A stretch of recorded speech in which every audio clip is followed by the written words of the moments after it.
Tell me when. Okay, go. Hey boys and girls, it's Teacher Shelley at Hiawatha Park, and behind me, I'm sure you recognize, is a big soccer field, and around the soccer field is something we call the track, and the track is in the shape of an oval. So this same track can be found down by the West Seattle Golf Course, or at Green Lake, or even over by Target at South High School. So if you don't live near Hiawatha, you can find a track in a few other places in Seattle. Now this track has 3 lanes, lane 1, lane 2, and lane 3. So what I ask is when you're on the track and you're doing some runs and you're timing that you stay in your lane. Some kids are even bicycling around here. So boys and girls, this is one activity you can do in Seattle. I think tennis has been banned, soccer, basketball, volleyball, but track and field is a sport you can do by yourself. So take a look at some of my rules before we get started.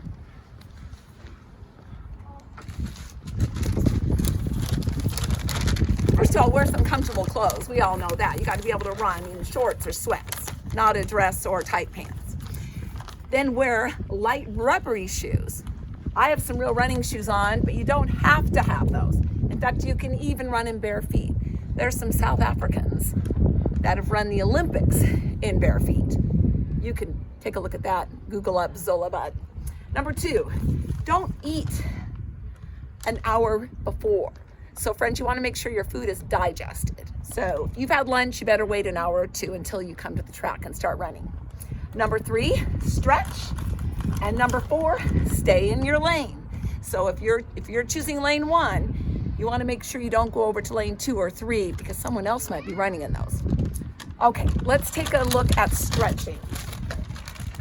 Boys and girls, this past fall when we studied our body, muscles and bones, we sung the song, biceps, triceps, abdomen, abdomen. Biceps, triceps, abdomen, abdomen. Quads, hamstrings, glutes, and calves. Biceps, triceps, abdomen, abdomen. Now when we run, we're using our quadriceps, our hamstrings, and our calves. So those are the 3 I'm going to show you how to stretch. First of all, the calf stretch. 1 foot up the step, and we're going to stretch our right calf by bending our knee and pushing down on it. And then switch, put your right leg on the step, bend your left knee, and push down. Second, hold on to the railing, stretch your quadricep, grab your shoe, and pull it back like this, and this will stretch this quadricep, not out like this. And switch. Pull, and you stretch this quadricep and down, and your hamstring, 1 leg out, try to touch your toes, and switch, 1 leg out, try to touch your toes, and switch.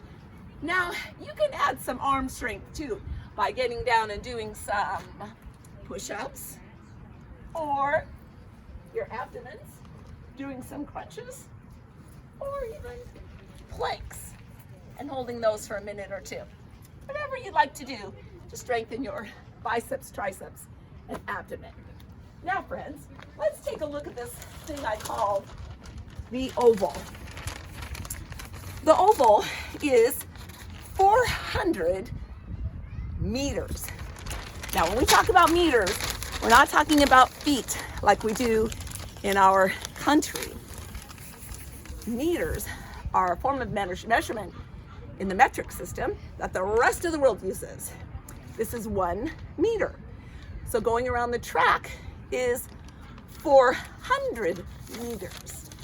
I'm going to have you time yourself running the 400 divided into 4, which is 100 meters. So on the track, we have 4 different 100 meter segments. 1, 2, 3, and all the way here to 4. So if you go all the way around, you're running 400 meters. If you run a quarter, you're running 100 meters. If you run half the track, you're running 200. If you run 3/4 of the track, you're running 300, and all the way around 400.